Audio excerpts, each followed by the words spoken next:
Listeners, beware! You're in for a scare!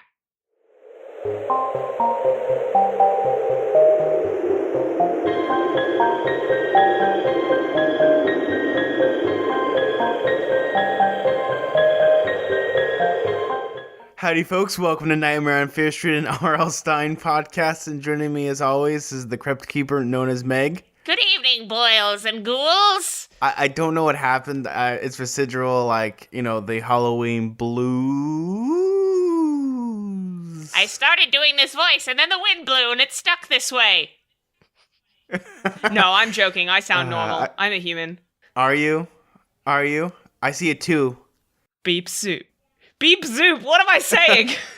What does beep zoop mean? Nothing. You know, that's probably one of the sounds that was in this book when, there was an explosion. Yeah. So, Meg, how was your spooky week? It was fine, mostly. I'm trying to think of what I did. Well, of course, Tuesday was Halloween. Yes. I got down, spooky, scary down. Posted a video of how I did my makeup for Halloween. I dressed up as Calamaria from Cuphead. So I sort of just went through how I did the makeup, and my parents went out. They were having sort of a date night on Tuesday, so I was home answering the door for the kids. And then when the trick-or-treaters stopped showing up, I watched John Carpenter's Halloween for the second time in my life, and it's pretty good. Still good movie. My favorite part is whenever Michael shows up and that it makes that noise, that beep, you know?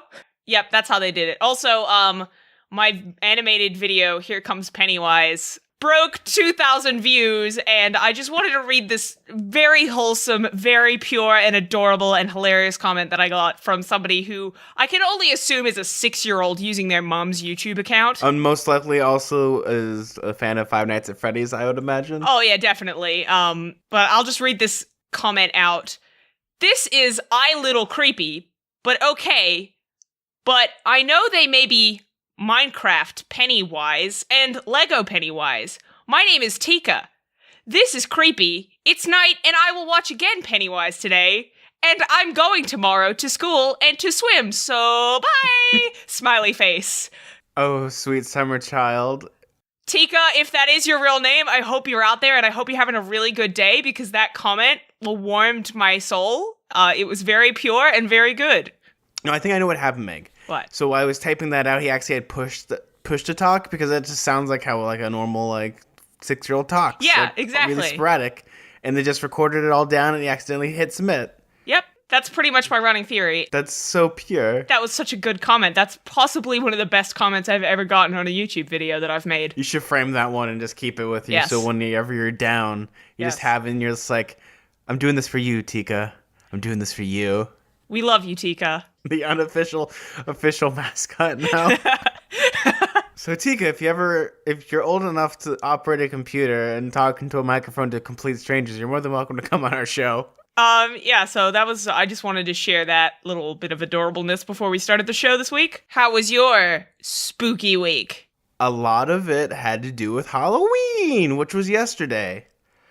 So I had the world's weirdest mixed bag of a Halloween. I started off the day and I found out that my pumpkin completely filled up with mold overnight. The one that I made for Halloween. Because I was it's looking a little saggy. I might kind of adjust it, and my hands literally went through the pumpkin. Oh. And I'm like, oh, good, the skin of the pumpkin. I was like, oh, good God, is this the blob? Am I gonna die? My skin crawled just now. I don't know if you know this, but I am horrifically allergic to mold. So if that happened to me, I would probably end up in the hospital. Yeah, I don't know. The weird thing is the day before that, it was just fine. I didn't see anything. And then I came back and it was like that. It was really gross. So I'm like, oh no, the spell of Halloween's breaking. No, come back. And then after that, I got dressed and I went to Downtown Disney to see one of my favorite bands, Steam Powered Giraffe. Oh, I love Steam Powered Giraffe. Yeah, so they were playing a bunch of sets at Downtown Disney and it was all free. Oh God, it was so amazing because it was all just them doing improv comedy. They're so cool. I love them. I love them. So for anyone that doesn't know what Steam Powered Giraffe is, stop this recording right now. We'll wait. So yeah, you should keep going and listen to that really good song. And Steam Powered Giraffe is like a bunch of vaudevillian like sideshow performers that decided to make a band that they're a bunch of robots. Yeah, their whole thing is that they dress up like robots, and while they're playing, they like get so committed to this illusion that they're robots. They literally like move like animatronic theme park mascots, and it's really weird. It's really cool because especially like when like they're shredding it. Yeah. And the cool thing is the ones that they had this time. I'm not sure if this is a new thing because I saw them years ago. But now they start steaming and stuff. Like, they have, like, smoke machines on their back. Excellent. So they'll break down. It's perfect. And they played all my favorite songs except for one. I was like, oh, okay. But the weirdest thing, though, is Downtown Disney doesn't normally get super crowded for the band. But, like, a bunch of people came just for Steam Powered Giraffe. Especially, like, my favorite thing is seeing all the people that are, like, the fan bots. Which are people that dress up like the robots. Nice. And they had some really good ones. Oh, my God. That's so cool. So, did you dress up? I dressed up as a millennial. They look like everyone else. Except I'm more super fragile. Did you just, like, have a vape pen with you? Was that your costume? I don't vape, no. Normal clothes, but you're vaping. Yeah, I'm down to Halloween. I should have just been like, I'm a sexy cat. Just put, like, cat ears on and just be myself. Other than that, it was funny because afterwards, like, after one of their sets, like, everyone just dissipates.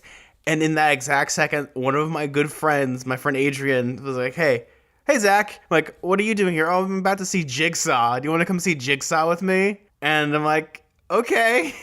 So I saw Jigsaw at the end of the night. And I've never laughed so hard in my life for a horror movie. It was awful, but it was a type of awful that I enjoy. The way I would put it is I feel like getting a lobotomy would be a lot more pleasing than watching this movie. Like, honestly, I'd just be like, just get the ice pick. Other than that, I cleaned my room, so now my podcasting studio looks a little nicer. I got some carpets, and I hung up a bunch of my King Kong posters, because all those King Kong posters are amazing, and whoever made them all is a genius. Good, I'm glad. But this week we read... The Loudest Scream! Ah, my ears. Sorry. I just felt like I had to do that, because it is called The Loudest Scream. Just imagine it's one of those, like... It's like the beginning of Saving Private Ryan. Everything just goes slow motion. Oh my God. It was the loudest scream. That's a better name for it than what I was calling it last week, which was the middlest scream. The whittlest scream that could, because that's what this book felt like. The little scream that could. I think that's the best way to describe this book. The littlest scream that could. I think I can. Oh, it's over. It's not as good as the first Scream, but it tried. There's some parts in this that are like nuggets of like good, tender, juicy, finger-licking goodness. It's like picking out the gold nuggets from like the quartz deposits in the middle of the desert. Kinda. Then you find out that half of that stuff is fool's gold. Yeah. So, Meg, are you ready to buy a ticket to terror? Yes. As long as they're under $15 because I'm unemployed. Well, that's something to fear, ... Something's very wrong at Fear Park. People keep getting hurt or killed. Deidre Do Bradley knows this is the worst time to fall in love. But she can't help herself. Robin Fear is so intense and mysterious. He always acts as if he has a big secret. He does. Robin wants to destroy Fear Park, and he has a plan. A plan that will cost Deidre her life. Dun dun dun dun. Dun dun dun. So let's actually be more like... Do. Yeah, just put like some real janky like toy box music in there, like do. Meg, do you want to describe this cover? Okay, so I think the last cover was like two people on the roller coaster and one of them's falling off and she's like, ah. Well, this is kind of more of the same, except it's just Deirdre and she's on a carousel. Because there's a difference I found out between a carousel and a merry-go-round. Really? A carousel I might just have this backwards or I'm an idiot, but a carousel has only horses and a merry-go-round has an assortment of animals. I have been using those words interchangeably my entire life. She's riding on a carousel, she's on the back of a horse, but she's kind of slipping off and she's got one hand out as if to brace her fall and her face is kind of like, whoa! I like this cover. It's kind of mysterious, but it's a little bit bland for my liking. Like, if I saw this, I'd be like, eh. Compared to the first one, where it's like, whoa. This one's a little bit like the framing of it is kind of I don't know. It doesn't look like she's gonna fall that far, so, like, you're not worried about her when you look at this. No, you're not. Fun fact, do you know what the lead horse is at Disneyland? No. It's Jingles from Mary Poppins.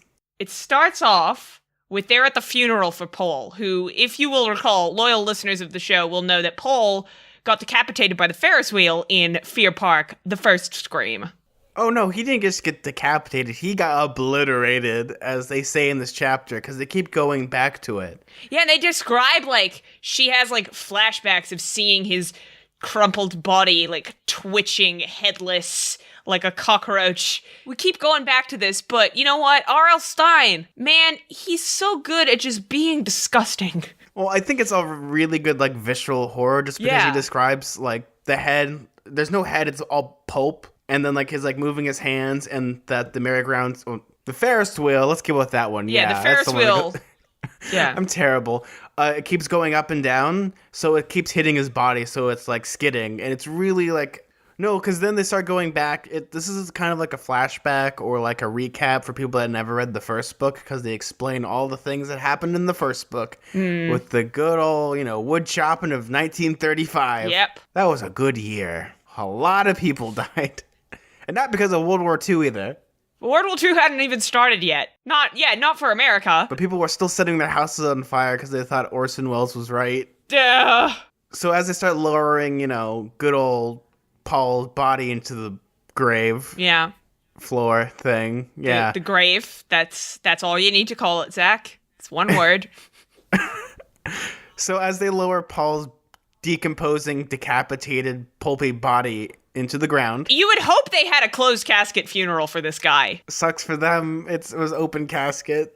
Well, then that mortician better have been paid overtime, because they were working with nothing.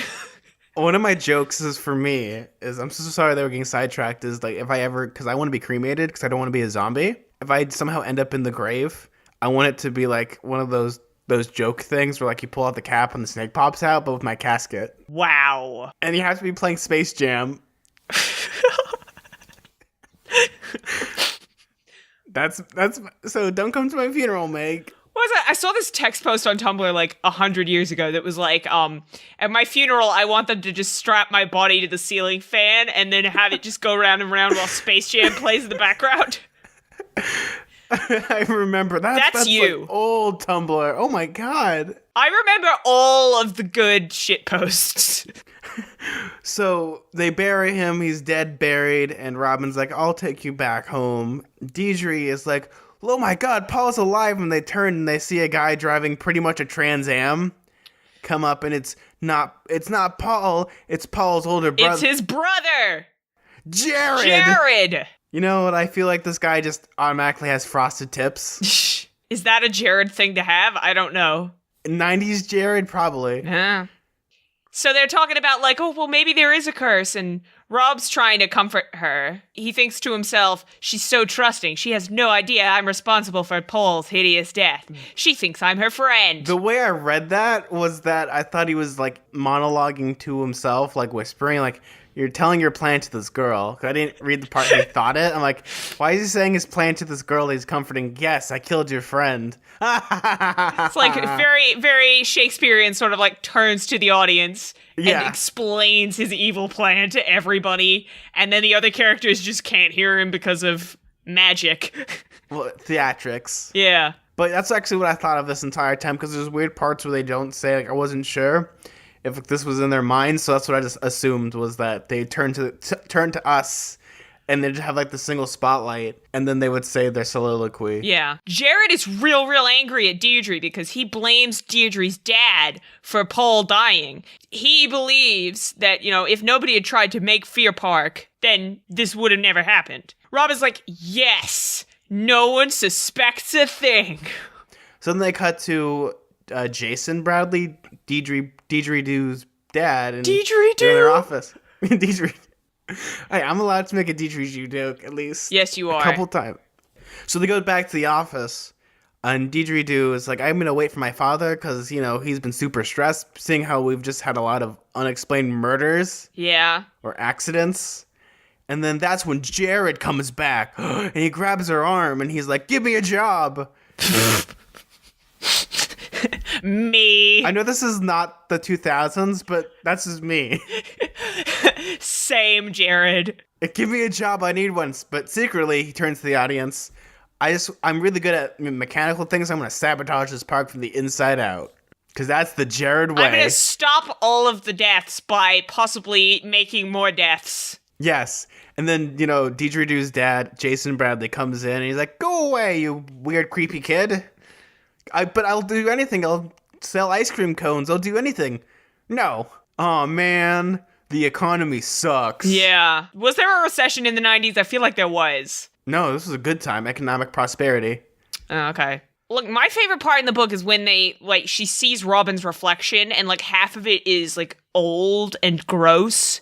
Yeah, they're leaving and they're walking by, and she sees his reflection in a car window. And yeah, it's half of it's old and then the other half is boyishly pink. Which is... And he's like, oh no, I got my migraines and I gotta go home. It's so creepy. It cuts back to Robin and he runs back home. He's a super decrepit old man, think Benjamin Button as an early kid. Mm. His face is just decaying. The way to describe it is holes in his face. And he gets to his good old library where he finds his evil demonic Cthulhu book. And he starts reading the chant. Yeah, so then he starts putting on Head and Shoulders to get rid of that dandruff.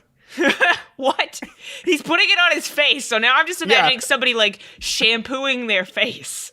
Yeah, well, they describe it as ash that's a putty, and he puts it on his face and he becomes boyishly young again. How I imagine David Bowie does when he was younger. The exact same thing. I just crossed myself and I'm gonna blow a kiss up to heaven for David Bowie. We love him. We love David Bowie. I'm gonna give him another kiss just to be safe. Goodbye, Jareth. And then, as he's finishing up his spell, he hears somebody. Yeah, he hears somebody. He turns around and there's a redhead. Bum, bum, bum, bum. Take a shot. It's Megan Fairwood. Oh my god, she's as young as him. I'm so glad she's back because that my name. My brain hurt because I kind of forgot who she was for the first couple seconds. So I have in my brain I had soap opera music, that Sting, where they cut to commercial and they come back who is this person? It's it's so good that you kept me immortal with you. It's my twin sister who I thought died. No, it was amnesia. Yes. And turns out Robin's the father of her baby. Oh my god. Tune in next week to... Cardiac arrest? I don't know. No, it's cardiac duress. Oh. Oh, I'm writing soap operas now. Yeah. So so it turns out that he gave her the gift of immortality. Yes, it only cost her soul. Dun, dun, dun. And it's kind of almost what is the one Charles Dickens book, True Expectations? Great Expectations? Yeah, the one where the bride is just always... Yeah, Mrs. What's her name? And she never takes her wedding dress off. Yeah. Yeah, because that's pretty much the scenario that we have is that Robin's Megan, you have to stay in the house all the time because... apparently some old person's gonna recognize you. Yeah, but then he walks around all the time, so he's just being a jerk to her needlessly. He's just being he's a McDorker. A McDorker? McDorker. It's the new McDonald's burger. We think you're really gonna like it. Plenty of zesty sauce and gives you terrible diarrhea. Robin Fear is I need to figure out ways to kill more people because Megan thinks that Robin is actually helping the Bradleys out, and he's trying to prevent all the terrible things that are happening to them. But, mysterious deaths still keep happening, so you can't... it's easy to put two and two together. Yeah.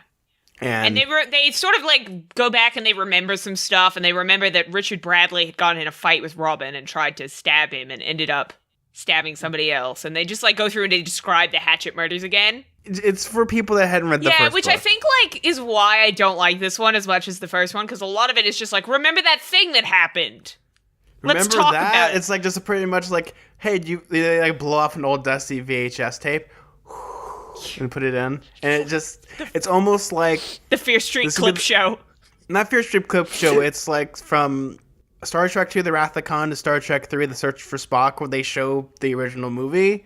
But it's oh, this is a security tape. But really, it's just shots from the original movie. Yeah. Somebody didn't know what to fill these pages with. They probably asked him to put it in there because he doesn't. Ornstein doesn't normally write like 3-part stories. No, he doesn't. I can't even think of another one that he would have done. The only Goosebumps one he did was the Invasion of the Body Squeezers, and that was only 1 and 2 parts. That was 2 parts. Other than that, there are trilogies in the Fear Street books, but I haven't. This is the first one that I've read, so I don't know if they're different. So, Robin goes back to the fairgrounds for Fear Park, and that's when he runs back into Jared. Dun, dun, dun. And Jared's just being a big old jerkhead. Yeah, he's continuing to pester Deirdre, be like, tell my dad, tell your daddy he's gotta hire me. He's gotta hire me. He gets so mad that he picks up a rock and throws it at the nearest thing because he wants to just make a dent in this park. And it goes over his head and hits a cage with a bunch of monkeys in it. Where'd they get the monkeys? I don't know. It's the weird thing though is Jason Bradley had just a new exhibit. He had the Sumatra rat monkey that he just got. So that was gonna be the big attraction, but now it's dead. So bit an old lady. Yeah, so that sucks for him. And the person that runs the cages, because I feel like these are like really sad animals. Yeah. His name is Gunther. Gunther, please, yes. And he is like, what are you doing, please?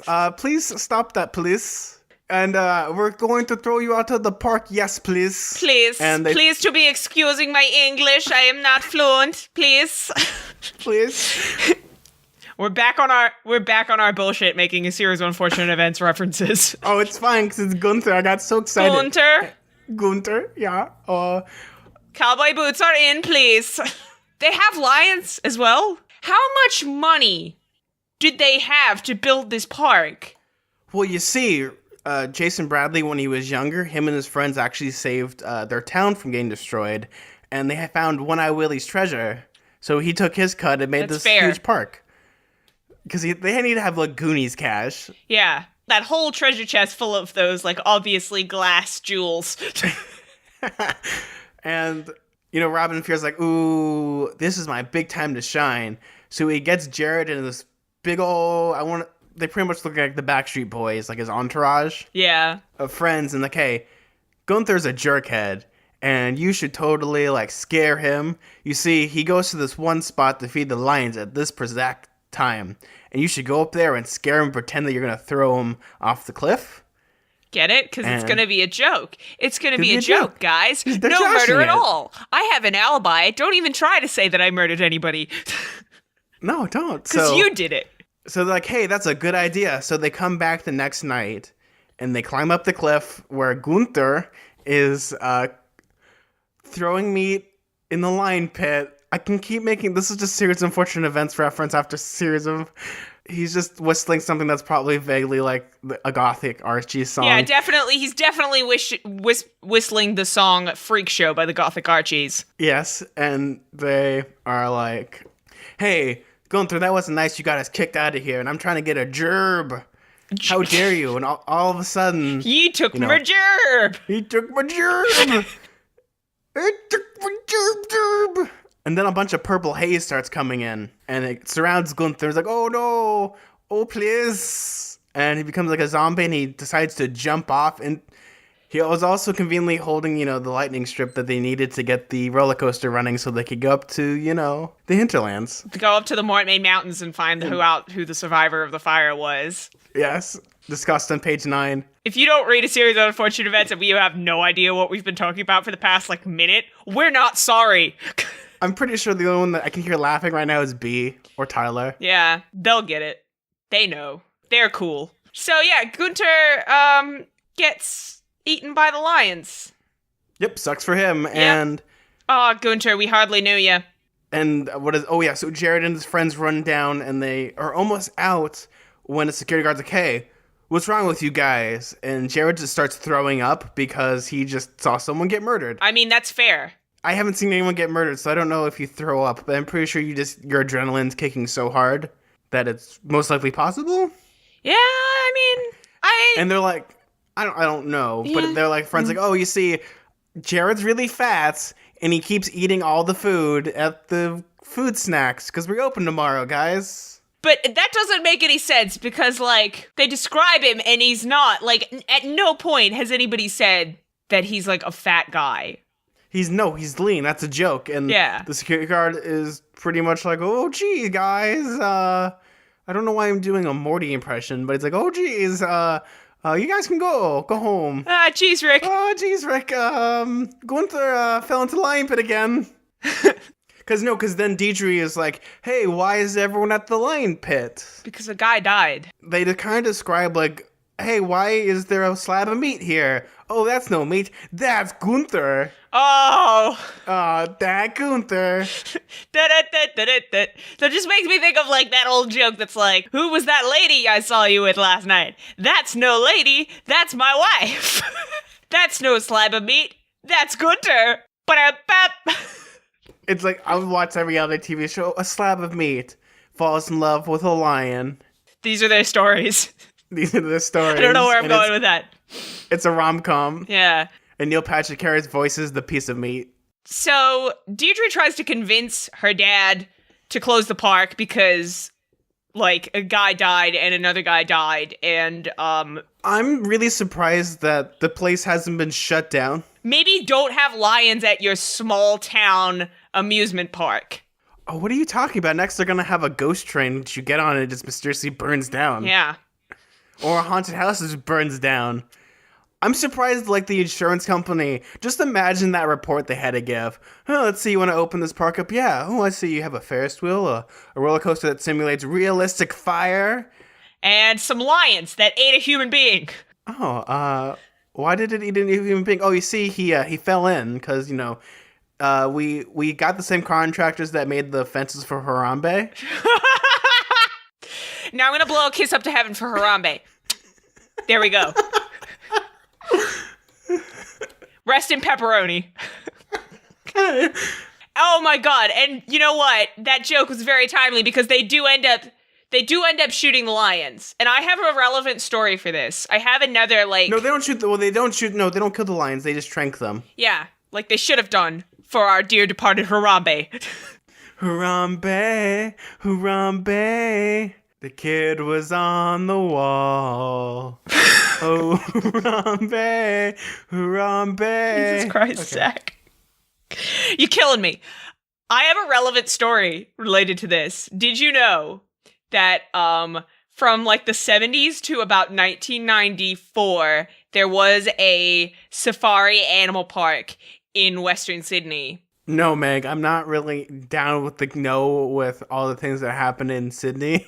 I'm getting some culture. All of Sydney's amusement parks and, like, family attractions, other than the aquarium and the zoo and Luna Park, have just failed spectacularly. It's like there's a curse on anything that tries to be fun. It's as if, you know, they try to embezzle land from a family. Yeah. The Fear family. The Fear family. They're international. It's a very international chain of people. That's how you'd say it if you wanted to be really Australian. Fear.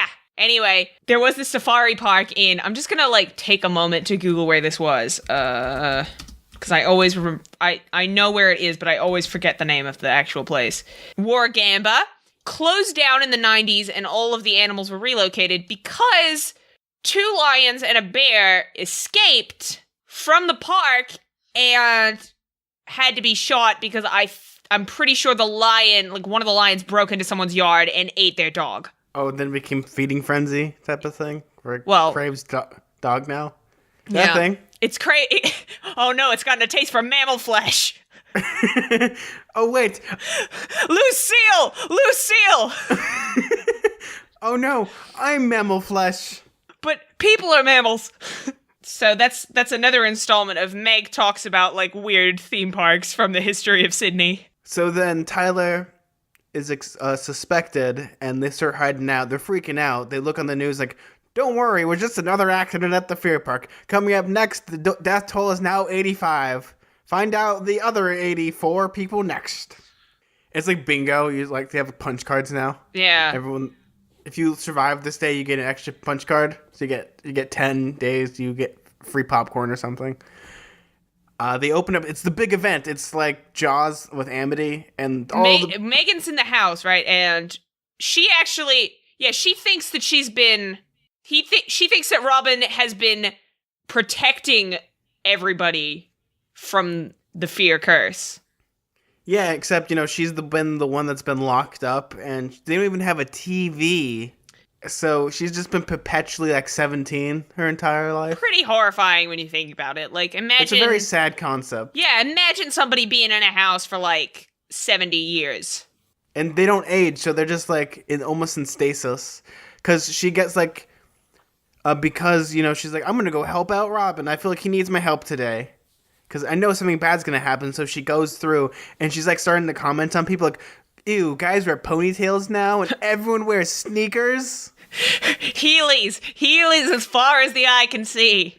I just imagine right now, oh my god, man buns as far as the eye can see and fedoras on fat people. What is the world coming to? What is this vape you speak of? Yeah, she sees Robin kissing Deirdre, so there's some drama there. Ooh, that Robin fear. What a two-timing backstabber.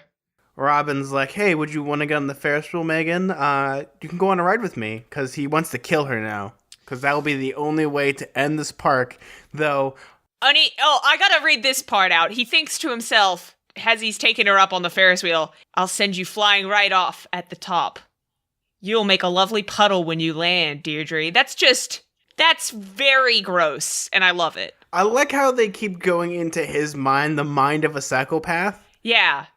I like that. That's an interesting, getting it through the eyes of a psychopath. I like that. And he's just so chill about this stuff. He's like, yes, I am going to destroy you. Now, Deirdre, have you met my good friend Ted? Ted Bundy? So she's like, no thanks. Well, do you want to go into this House of Mirrors? Oh, no. So Jared and the group is like, we got to talk to Robin because he's the only one that can help us. Yeah. So they go to the ticket booth and the guy's like, that will be 1 ticket to get into the park. Have you ever seen... Okay, I'm going to ask you a question. This is going to be a little bit of a deep cut, but I'm going to ask you a question because I just had a thought in my head and I started wanting to laugh, but I have to explain it first so I'm not just sitting here laughing like an insane person. Have you ever seen the movie The Incredibly Strange Mixed Up Creatures Who Stopped Living and Became Zombies? Yeah, I've seen that. Okay. You know when they go to the park and there's that monkey and it's waving the tickets and it's like, get your tickets here. Yeah. I'm imagining the guy having that voice. Oh no, he's got to be old like my voice. And they're like, no way, Jose. I don't even know who Jose is, but you gotta let us in. No tickets. And Jared's like, we don't even want to go to the stupid park. What are you talking about? If you go in, you'll ride rides for free, and we can have that in our United States of America. And Jared's like, listen here, old man. He starts shaking him, and the old man stops breathing. Oh, no. And then the security guards come, and they're like, hey, what's going on here? And the old man's like, oh, I saw the heavenly lights. I went close to it. And they're like, no, you belong in hell. It was all fire and brimstone. And then I came back. Oh, God. Is that my life? I'm going to repent. So they do end up getting into the park, and they find Robin at the House of Mirrors. Yeah, and they start planting fireworks in the House of Mirrors just to piss people off. To blow him up. Not to kill Robin. They need Robin because he's their only witness that knows that they didn't murder old man Jenkins Gunther. Old man Gunther. Decides not to go into the House of Mirrors. Like, fine, I'm gonna blow this place up anyway. So he blows up the House of Mirrors, and there is glass everywhere because he has his mystical powers. Incredible. And people are shredded and they have their limbs fly off and smack Megan in the face. Oh yeah, there's arms and legs flying everywhere. It's great. And everyone just starts freaking out. And the best part though is Jason Bradley was actually doing an interview right next to the House of Mirrors for the cable network. So they got this all on tape. Oh. But it's okay, because cut to a couple days later, the park's still open. They're just cleaning it now, cleaning it of the bodies. They get Robin, because they see him, and they take him in for questioning. Oh, no, they take him in. I'm, projecting my own logic onto this. They take Robin in to, talk to him, and they have him speech to a sketch artist. No, that's not what happened. No, so what happened was that Robin was trying to be smart. He's like, I'm going to tip him off and say that Jared's the one that killed all these people. Yeah. So he goes to the police. Say, hey there, coppers. That's what you guys are still called, right? Yes, well, I have a sting for you guys. I hear Jared's, still selling gin from his bath. Oh, wait, that doesn't work anymore. Yeah, he blew up this house of mirrors and killed a bunch of people. Yeah, so he's gonna frame Jared for it all. So then that's when the heat's onto them. The fuzz is coming after Jared and everybody. Yeah. And like, whoa, what's going on? Bad boys, what they gonna do? What are they gonna do when Deidre gets a call from a weird guy? Yeah. Been a while since we've had a character get a call from some weird person. That happens a lot in Fear Street books. So, yeah, it's been a while. Deidre picks up the phone. She's like, hello? And the voice is like, 7 days. did you check the children? What children? I mean, you should stay away from Robin Fear. They go back. They cut to Jared, and they're all looking for him. And like he's in his hideout, and they find out. Robin Fear finds out where they live. Dun dun dun. Yeah, no. So the weirdest thing also with that phone call is someone slips a envelope. Yeah. Of an old newspaper clipping with Robin's face on it, and Deidre goes to Robin and is like, hey, look at this. This is weird. And like, man, I look much like my old grandfather, old Pappy. Like, oh, okay, that makes perfect sense. And Robin's like, I have to kill her now. So he grabs a hammer, and she turns around because, she's doing something. He raises it up, and Deidre's like, ooh, look, a puppy. Literally, I'm not even joking. That's like, oh yeah, when they find it in the they find it stuck in the fence, and he's like, maybe I should kill it. No, there are people watching. I should. The dog knows too much. And there's another part where Megan tries to kill Robin and she fails. Oh yeah, like she stabs him a bunch of times, and he's like, no blood. I ain't dead. I am immortal. Did you forget it's like that part from Hellboy, where like the guy gets stabbed and all he has is sand that comes out of him. Yes. What's his name? I don't remember his name. I just remember he has no eyelids. The Nazi robot man with no eyelids. Yes, that's his name. Yeah, so now Robin has to figure out a way to kill Megan because he's become bored of her. What a shitty guy. Like, this is not... He is. He is the worst. Like, oh shit, she's trying to kill me. I guess I'm bored with her now. She's mad at him, but he gets out of it by saying, you see, the reason why I'm smooching on this girl, is because she's actually Deidre Bladley. I have to slobber all over her because I have to get close to her. Real close. And so I can convince her dad to shut the park down. Oh, that's a good idea. Because this is, 1930s standard of an idiot. And she doesn't know that she's being duped. Yeah, because she's from 1935 and she has been conditioned to think that everything that a man ever says is 100% true. The earth is flat. Can't dispute that. Well, I mean, I guess because picture graphs are flat, it means the world's flat. That's probably what she would say. And Robin goes to Jared's house. Jared's like, well, I'm wearing this too deep. First it was the meth lab explosion, now this that we never caused. You gotta help us. And Robin's like, okay, I'll go talk to the police. You guys stay here. I have a he just walked 2 steps. If this was now, he just pull out his phone and look at it for a couple minutes and then come right back. Hey, so I talked to the police and they want to kill you on sight now. Yeah. So Jared's like, I wish we had these things called, rights. And it's great because they go on the run and they go to this abandoned mansion with a little portable TV and they're watching the news and then their artist sketches show up on the TV. I just always see YouTube videos where they have artist sketch, but someone replaces them with really shitty drawings. Yes. They're all stick figures. Oh my god, how'd they get my frosted tips right? It just makes me think of that they used to do that a lot with that. Remember when that person tried to touch up that picture of Jesus in the cathedral in Spain and then she just she messed it up so badly. They were using that in those memes all the time. This is an artist rendition of the perpetrator and it's just that terrible Jesus painting. Yeah, it's exactly like that. God, that was such a good meme. Robin's idea for good old Jared so they can explain everything is that they need to capture Deidre and hold her at gunpoint. So the police will come, they'll have a hostage negotiation, and hopefully Deidre gets some mad Stockholm syndrome so they all die in a murder-suicide attempt. I don't understand the motivation of any of these characters, honestly. Robin could just get a gun anytime and just shoot them all and be like, yeah, it was the park that did this. The park pulled a gun out, it's like Monster House, the whole park's alive. and just pulls out a gun and shoots them all. I'm just imagining, like, the park, and then, like, a big hand comes up out of the ground, and it's holding a gun, and it just shoots everybody. I think of it more like a tree, like it has like little branches that Oh my come out. Just the roots from the ground, and they're all holding tiny little guns. Yeah, no, just one gun. Yeah, so then just a lot of weird motivations start happening, and Jared takes Deidre, and like, yeah, so we're gonna wait for the police to come, we're gonna get our phone call, and then we're gonna get our chopper. And it never happens because a weird purple fog comes out. Of course it does. And it develops all of the Tyler's friends, and they start physically turning inside out. Which is really, really horrible. This little trilogy so far has had some of, like, the best kills. Joey's cheekbones jutted out like rocks. Kevin's arms began to stretch from side to side. He bellowed in terror's pain as they snapped loose and fell to the floor. Jared's neck stretched higher and higher until his head broke off. Gigi screamed. The purple smoke grew thicker and thicker, swirling, twisting around the heads and arms and feet and legs. Pop! Another boy broke apart. His rib cage exploded and his arms and legs tumbled to the floor. Oh my god. This is brutal. You know what I thought of that ruined this entire thing for me? What? You know, there's the end of the Treehouse of Horror episode with the fog that... Yes, I was thinking that too! fog that turns everyone inside out? You're awake. In the real world, there's nothing to worry about except that fog that turns people inside out. Oh no, it's coming in!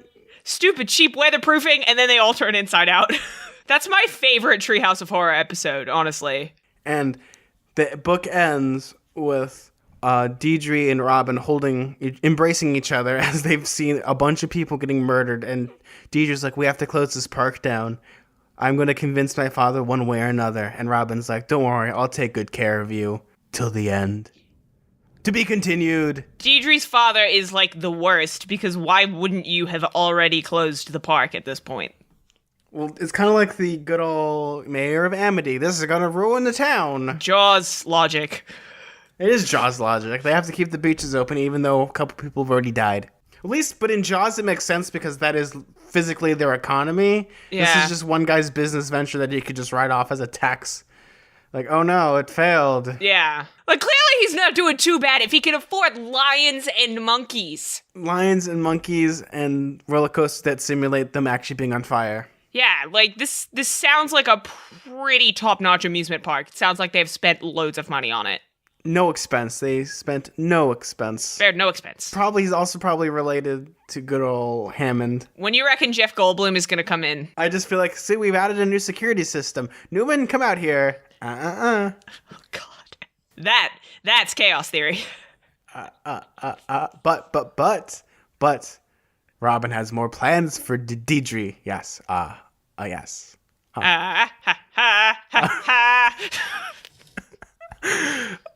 Like I said before, this was the littlest book that could. Yeah. Or the littlest scream that could. It was okay. It wasn't as good as the first one, because the first one had motivation. There was a lot of filler in this book, and a lot of things that I just did not understand at all.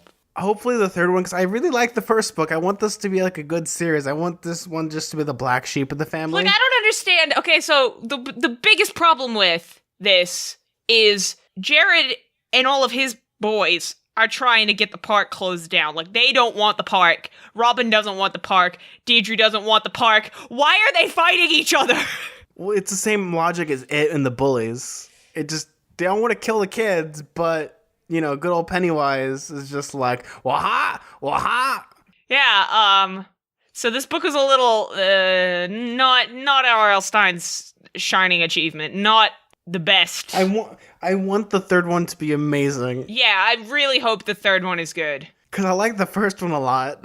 I mean, I guess, like, if I just read that one as a standalone book, it'd be good. Perfect. I recommend it. Yeah. Although it ends on a big cliffhanger, so why would you do that? You can make it like a Twilight Zone-like ending. I guess. Are you ready to hear a joke from good old jovial Bob Stein? Yes! Why did the invisible monster look in the mirror? Why? He wanted to make sure he still wasn't there. But okay. Yep, that's a joke. I'm sure someone found that funny. Somewhere. So we actually got a new iTunes review.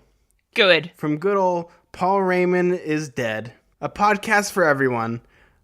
I'll confess that I did not read Goosebumps growing up, so listening to this podcast is like reliving a childhood I never had. Aww. Wow. I rate this review 10 out of 10. Very good review. I liked it. It's one of those where I love when we can make people experience childhood, or even people that don't even read Goosebumps books enjoy. Yeah, I hope we get some people into Goosebumps because, like... I know I have. I've gotten some people to start collecting again. They are not great literature by any means, but there is a magical, wonderful quality to them. It's good. So, Meg, what are we reading next week? Zach, I got one question for you. What is that? Do you like cherry pie? Yes, I do. Good, because we're reading The Girl Who Cried Monster. Yay! I'm so excited because we're also going to be having good old Addison Peacock of the Cryptid Keepers podcast coming to join us. Sometime in the future, she will be on Henry's upcoming audio drama, Conjuria. So she's a friend of mine, and hopefully she will be a friend of everyone's because she's got a really cool podcast. Yeah, if we need someone to talk about monsters, that's the girl that really knows how to cry about them. She does. That's basically the whole premise of The Cryptid Keeper. It's two girls crying about monsters. Yes, hashtag Bigfoot for realsies. Just kiss, peace out. Where can they find you, Meg? You can find me online at Meg Chuden on Twitter. That's at MEGTUTEN. You can also find me at sodasodabanana.tumblr.com. And you can check out Nightmare on Fear Street merchandise as well as other wonderful quality products on my Redbubble store, which is redbubble.com/people/Megan Chuden. That's MEGHANTUTEN. You can find me on Twitter at Suda41, that's SUDA41. If you want to email our show, that's nightmareonfearstreet at gmail.com. If you want to follow our show on Twitter, that's at nightfearstreet. And if you want to donate to our show and donate to our Patreon, where we will, you know, fight the undead, fight the unliving, and everything in between, you can find that at... Give us money so we can buy our own lions. Yes, and then we could put them in a pit and make everyone that doesn't recite, you know, all the original Series of Unfortunate Events books word for word, just throw them in the pit. Yeah, anybody who doesn't know the correct answer to the question, if there was nothing out there, what was that noise? You going in the pit. The world is quiet here. But you can find us on Patreon/Nightmare on Fear Street. Well, that was a spooky littlest episode that could. I'm Zach. I'm Meg. And stay spooky. Gunther, no, the lions! Oh god, it's everywhere! Oh shit!